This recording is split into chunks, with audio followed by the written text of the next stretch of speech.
Welcome to part 3 of the history of Hatherop, and you'll remember that we finished the last part at the end of the Second World War, and the Bazley family moved back into the castle, sadly only to realise that they could no longer afford to run the castle as a private house.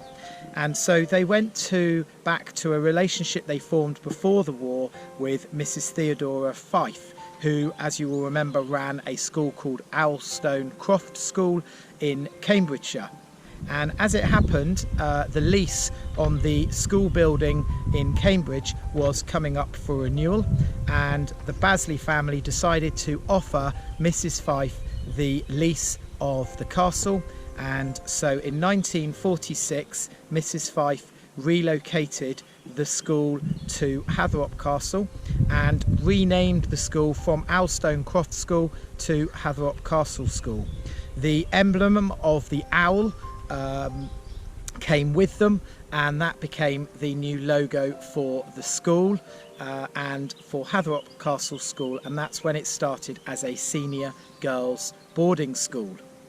It started in 1947 with 18 girls, and Mrs. Fife brought with her a matron who was well known to the Bazley and Cadogan family because she used to be the governess, the French governess for the family before the Second World War, before then going to work for Mrs. Fife when the Cadogan family no longer needed her. And so Mademoiselle Sorgi came back with Mrs. Fife back to the castle where she started working before the Second World War to help set up the school. The school evolved gently over the years under Mrs. Fife and her staff, and the school quickly became well known for developing excellent manners and etiquette in young ladies. And there were lessons in sewing and needlecraft and typing alongside maths and English. But it's fair to say that the school was not known for its academic reputation. Now we're down in the stable yard because this is where the majority of the classrooms were when it was the girls' boarding school, and the castle, as you will see a little bit later, was very much used for sleeping and the living side of school life. And in these classrooms here there were typing and English. So in the reception classroom, which we'll go into a little bit later, that was English, and on the floor above that was typing, and then we had the science labs here as well. And it was in the late 1950s when Mrs. Fife and the school decided to expand these classrooms and quickly added on the extension to what was the stable yards. And as you can see from the stone inscription just here, it talks about Hatherop 1958 when this building was added on. And so this is where the girls came for their lessons. You will see some photographs during the video of what the stable yard looked like in the 60s, 70s and 80s, and these maisonettes were accommodation for staff and were built we think in the mid-70s, possibly after 1976, but we're not 100% sure. I'm not.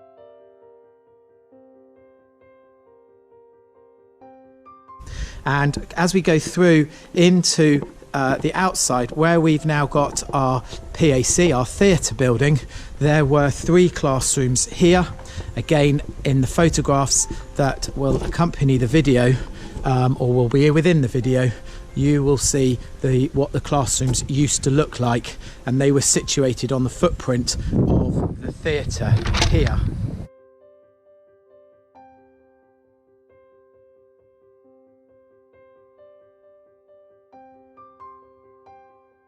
So we've now come inside the pre-prep building, and we use this for reception, but there are photographs of this room that will be attached to this video of what this room looked like, and they think they sort of look from that angle there.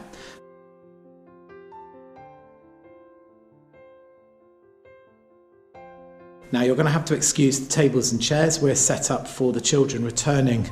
This is not normally what the reception classroom would look like, but we're obviously set up for returning to school after COVID-19 and lockdown.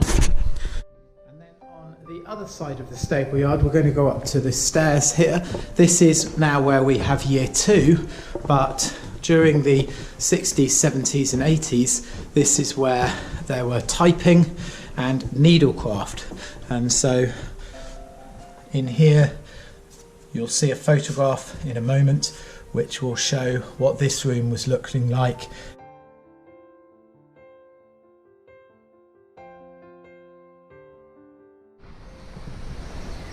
So we've come down to the river because this is the site where the girls used to come swimming during the 60s and 70s, and much has been said about them swimming in the river before the pool was built towards the end of the 70s in the site next to the orangery where the swimming pool used to be.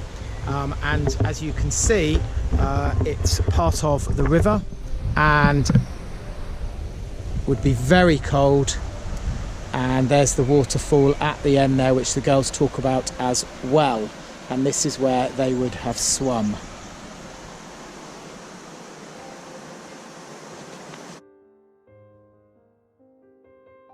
In 1972, the school took a huge step financially and bought the building, the castle building, and 15 acres of land off the Basley family.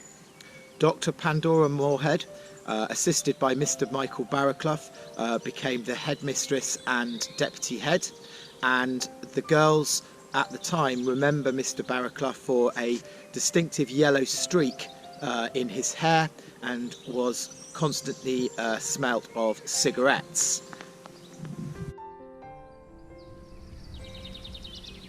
Dr. Moorhead was a very passionate, very intelligent, but described as an eccentric lady, and she was described by the girls as often wearing long flowing dresses, was incredibly strict, quite severe, and often had the aroma of garlic surrounding her whenever she walked down the corridors.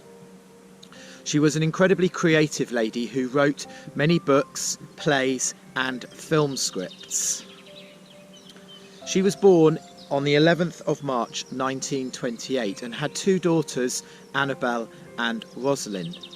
Sadly, at the age of 20, she was widowed as her husband died of cancer.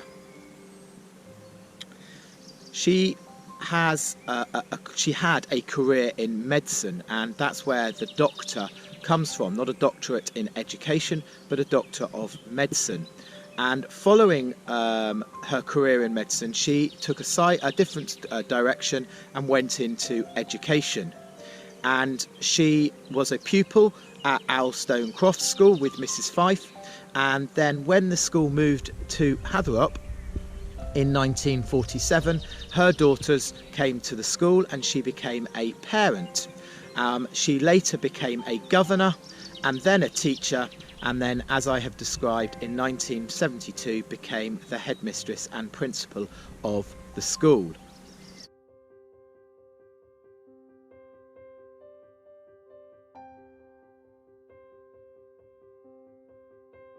Dr. Moorhead adored Hatherop, and she had some very wacky ideas and was certainly not very conventional in her approach to educating girls, although she was an incredibly passionate lady about the education of young girls. In 1981, when the school was clearly doing very well and very successful, Dr. Moorhead bought a fairground carousel for a tidy sum of £15,000.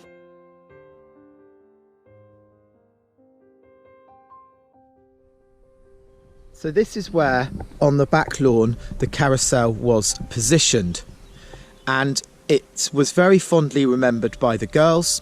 And when asked when Dr. Moorhead was asked why did she want to purchase the carousel, she explained that it made her feel like Mary Poppins.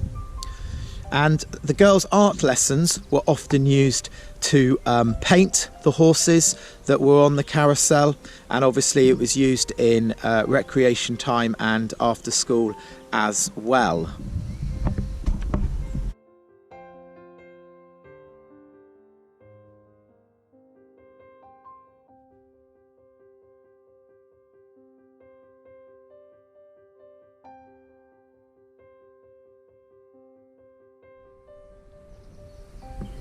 So we've now come to the front of the school, just by the entrance, and this is where Dr. Moorhead also kept 2 donkeys. And the girls remember the donkeys fondly and would often look after them, and they grazed in this area here.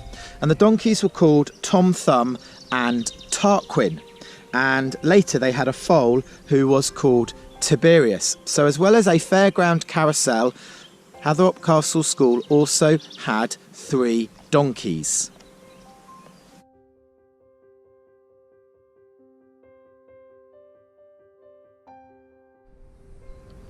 Dr. Moorhead was a lover of animals, and as well as donkeys, she also had a few dogs, a few little dogs that would live with her and wander around the castle with her during the school day.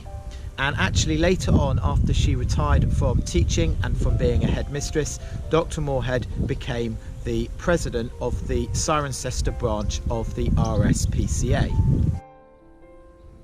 I've already described that Dr. Moorhead was quite an eccentric lady, and one story that I would like to retell that was told to me by Mr. Easterbrook combines this eccentric behaviour and also love of animals. And so Mr. Easterbrook was sitting in Dr. Moorhead's kitchen, and they were having a cup of tea, and Dr. Moorhead was wearing a very large cream baggy jumper. And during the conversation, suddenly 2 little dogs appeared from underneath Dr. Moorhead's jumper right in front of Mr. Easterbrook, and she pulled them out. They wandered off for a little bit, and then Dr. Moorhead grabbed the dogs again, and then promptly put them back down inside her jumper. And you can only imagine what Mr. Easterbrook, who was just about to start his tenure as headmaster of the prep school, was thinking at this moment in time. As I've said before, Dr. Moorhead had a real passion for education, and particularly the education of girls. And although she was described by the girls as being very strict, quite severe, she was incredibly laid back, and the girls were given a huge amount of freedom in between lessons. And of course this led to lots of pranks and misdemeanours going on at the castle. And a couple of these pranks that I've heard about involved Dr. Moorhead. And for one example, the girls decided on one evening to go out onto the back lawn, and they got some paint and they wrote in rather large letters on the back lawn, "We love you, Pandy," which was Pandora Moorhead's nickname that the girls used to call her. A slightly more risque prank was actually on speech day, open morning speech day, and the girls had organised for a man to come into the castle and dressed as Tarzan and dance for Dr. Pandora Moorhead on the morning of open morning and speech day. So, and the girls got up to lots of these misdemeanours with a variety of different tales that I've heard over the last couple of years. Dr. Moorhead had a very interesting way of disciplining the girls, or finding out how the girls what the girls had got up to. And she would, stories have it, invite the girls into her study or into her lounge and offer them a glass of sherry, and then proceed in a very gentle way to find out what the girls have been up to, and get the girls to share the various stories of what they have been doing, or what pranks they did, or what misdemeanours they got up to. Dr. Moorhead retired from Hatherop towards the end of the 80s, and I'll cover that a little bit more in the video. But she remained local to the school, living in Cirencester, and very sadly in 2008 passed away, having been a regular visitor to the school when it became a prep school from 1990. So I'm now going to take you around what the castle was used for, and as I've said before, it was predominantly used for sleeping, and there were dormitories all around the castle where we now have most of our classrooms. And so we're going to go into each of the rooms very briefly, and I want to just tell you the name of the dormitory that it was called, and also, as we go around, some stories about that I've heard about the girls, that the girls remember when they lived in these rooms and slept in these rooms as well. So we're on this corridor which is outside Mrs. Barrow's classroom, Mr. James's and Mr. Hempstead's, and this area of the castle has been talked about an awful lot. So we're coming down to the junior dorm. This was the first form dorm, and this was called Magnolia. And again, within the video there will be some photographs that will show this dormitory. There were 9 girls in this dormitory, and we now obviously use it as year 4, as you all know, but this was where the girls started their boarding school experience at the age of 11.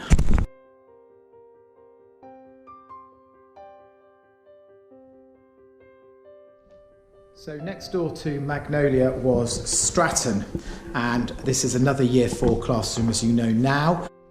And going into this room, this was called Thornbury, and this is Mr. Hempstead's classroom. But this was another large dorm with, I would imagine, 7 or 8 beds in here. Now, I don't normally want to film bathrooms, but I am going to show you this bathroom because I showed round some alumni about a year ago now, and one of the girls explained she remembers this bathroom very well because one of the pranks they got up to was that they would try and put their feet either side of the wall and then see if they could climb up the wall and touch the ceiling, and this was all done after lights out. And we're going to go back down here, and this landing, which is called Red Landing, features an awful lot in the girls' memories. So a lot of the girls remember Red Landing with quite some fear because it was a punishment. If the girls were naughty after lights out, they would be told they'd have to drag their mattress down these steps, and they would have to sleep in Red Landing here on the floor. And there was, I understand, a doll's case just in this alcove here, and these painted dolls were pretty scary, and it was not a pleasant thing to have to do to sleep here. But they were told to sleep here because matron's accommodation was what we know as sick bay, and around the corner up these steps here. And so they were literally next door to where matron, who would keep an eye on them and certainly tick them off and tell them to bring their mattresses down if they got into trouble. And through the door at the end there would have taken you into Dr. Moorhead's accommodation. So it was a pretty frightening place to be, and there are many stories about coming out and sleeping on Red Landing. In the part 2, Yellow Room was featured as the room that one of the officers remembers sleeping in, and this was another dormitory. I think it was called Yellow. It doesn't get mentioned a huge amount, but this was Yellow. And then next door, the dormitory was called North, and this was a dormitory as well next to Yellow on the second corridor. It's now our LSU room. Now we're coming down into this part, which I believe was the sixth formers' accommodation through here, and we've got there was a dormitory called nursery, which could quite possibly be in here. It was a small room, so this would have been a small study bedroom, probably for 2 girls in the 6th form. And then opposite is another dormitory. Again, not sure of the name of this one, but this is our computer room, but this would have been another dormitory. We're coming down into this accommodation, which carries on, which would have been the 6th formers accommodation.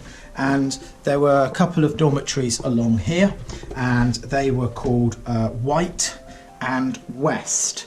And these are now our bedrooms where our GAP students are, and this thin corridor here would have been where the 6th formers would have been. But as I say, these are now GAP students' bedrooms. So we're now going to go up to the top floor and into now what we now use as the girls' accommodation and the girls' boarding rooms. But all these rooms were the Daisy rooms, and the large room here was called Big Daisy, and many stories about girls living in Big Daisy and waking up in here. And you may recall, if you've watched part 2, that I talk about Big Daisy, where the soldiers lived, and this actually was, we think now, having done further research, this was actually called this was the room he was referring to. Corridor here. Down the corridor here, we've got Daisy 1 and Daisy 2, and then the room at the end was called Little Daisy or End Daisy, and this was the room that looked out on to the front of the school, and you can just see the front of the school there. So we're now going down our boarding corridor, but these would have been boarding rooms all the way. Matron would have lived down here in that bit there, and we're going to go up these stairs here to Rachel Landing, and this dormitory ahead was called Rachel. I'm not sure, my guess is that it was called Rachel after Rachel Basley or Rachel Cadigan, and here the girls remember, and I remember because they were here when I first arrived, the glass cabinet of stuffed birds. And actually this landing later became Bird Landing, but I think in the 60s and 70s it was called Rachel's Landing. And so this dormitory here, or this glass room I should say, was Rachel. So in Rachel there was a story that was told about from a 4th former at the time. As you can see, we're looking out on the back lawn, and the 4th former recalls the matron getting so fed up with her mess in this dormitory that the matron came along and confiscated all their possessions, including photographs, teddies, etc., and confiscated them for weeks. And she recalls being marched down to Dr. Moorhead's study and being shrieked at, shouted at by Dr. Moorhead for having such a messy dormitory.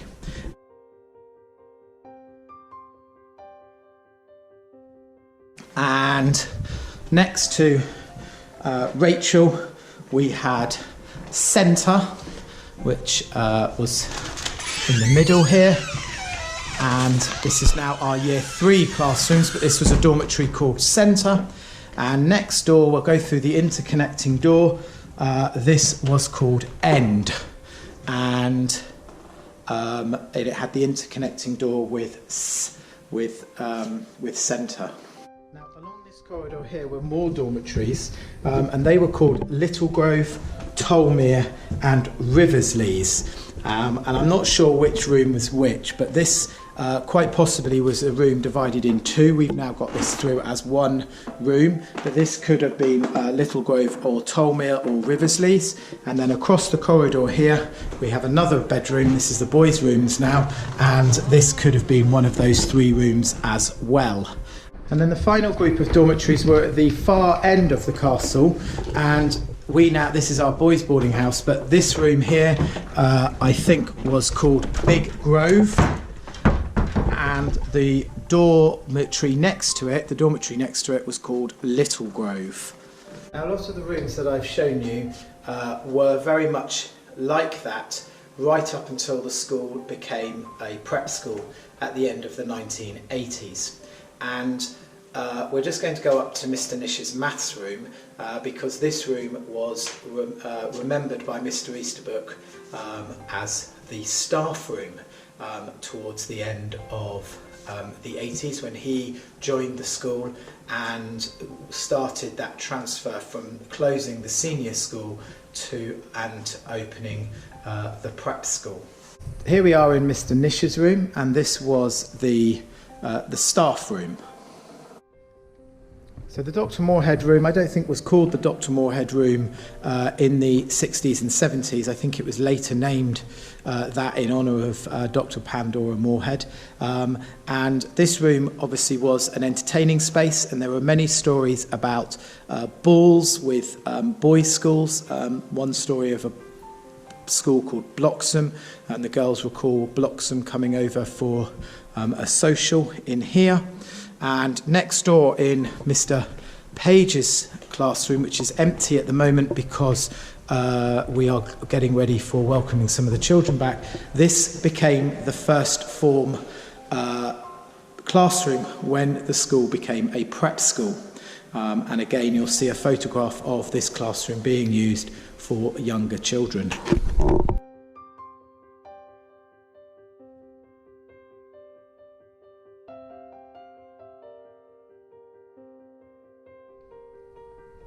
Couple of last rooms just to share with you before we go on outside.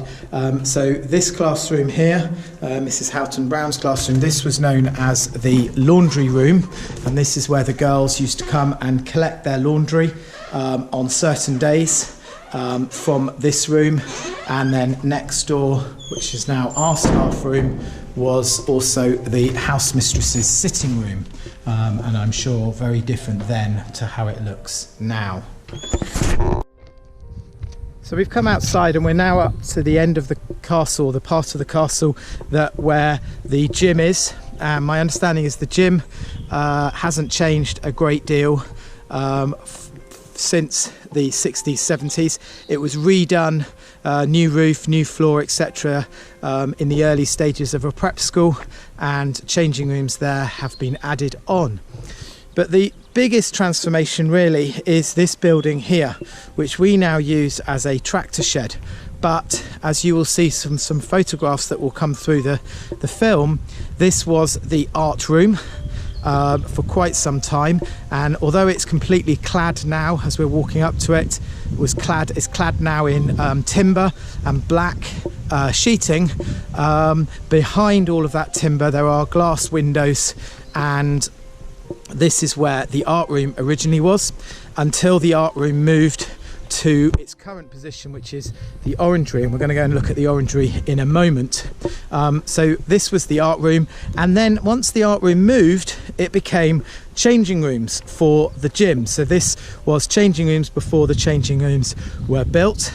And then as I pan round, we're back where Dr. Moorhead had her fairground carousel, and round to the back of the castle.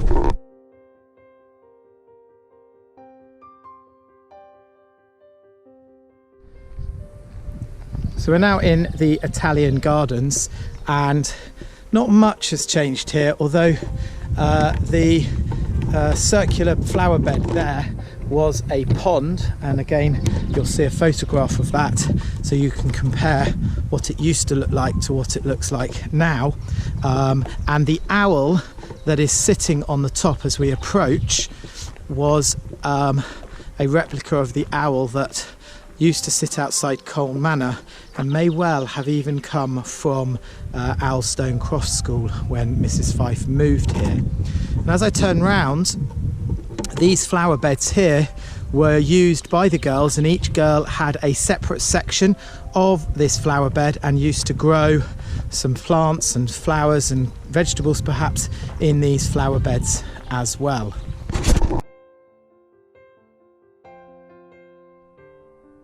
So we're now in the orangery, which is used now as an art studio, but as you'll see a photograph, this used to be a squash court. and the balcony up there was where the girls used to watch.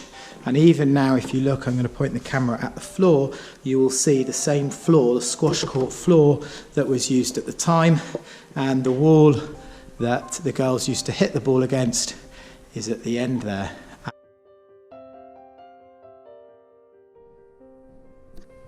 So we're now into the loggia part of the school, and these rooms here, this was a sitting room, and my office at the back here was the library.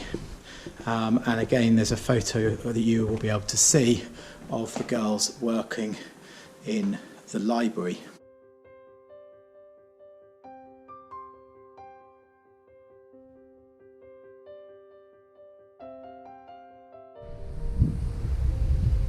So the next significant chapter of the school came in the late 80s, around 1988, when Dr. Moorhead semi-retired and a gentleman called Brian Forster with his wife Ruth joined the school to take on the reign of principal and headmaster. Sadly, at this time, the numbers in the senior girls' school started to decline, and the school needed to think of other ways of bringing in additional pupils, and so opened a nursery which was run by a Mrs. Evelyn Cowcott, and then a little later opened children in Prep 3 to Prep 5. And this is when Paul and Sally Easterbrook joined the school to run that particular area of the school. The nursery was housed in what is now the current nursery building, and Paul ran Prep 3 to 5 in the current, or in the buildings that is now where the current PAC were. And however, the next stage in November or September 1990, things had not improved for Hatherop, and the governors were about to take that very difficult decision to close the school because numbers made it not viable to continue. However, Brian Forster and Paul were told during those months of September, October to continue recruiting, and it was decided in November 1990 that the school would close the girls' school and open Hatherop Castle as a prep school with children from the age of 3 in the nursery up to Prep 6. This academic year, 1990-1991, was an incredibly difficult year for Paul and Brian. They had to deal with a lot of staff turnover and had to deal with a lot of unrest.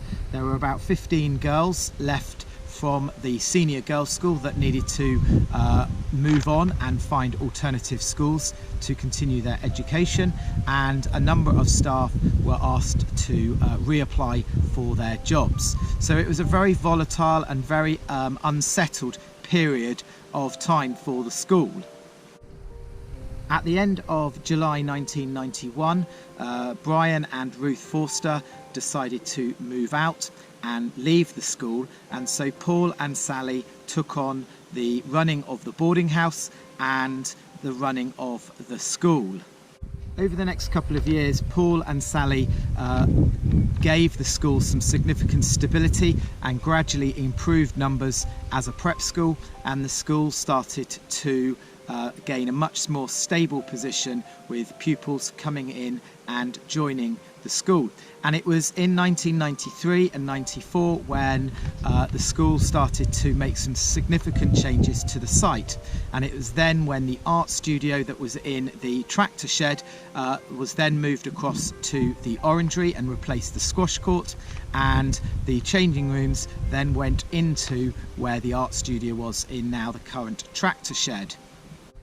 In 1993-94, the school took the decision to extend to open up for children in years 7 to 8, and in an effort to encourage pupils to stay, significant discounts were given to parents to encourage them to keep their children on after Prep 6 to try and grow year 7 and 8 and make a success of Hatherop being a prep school that will educate children from 3 to 13.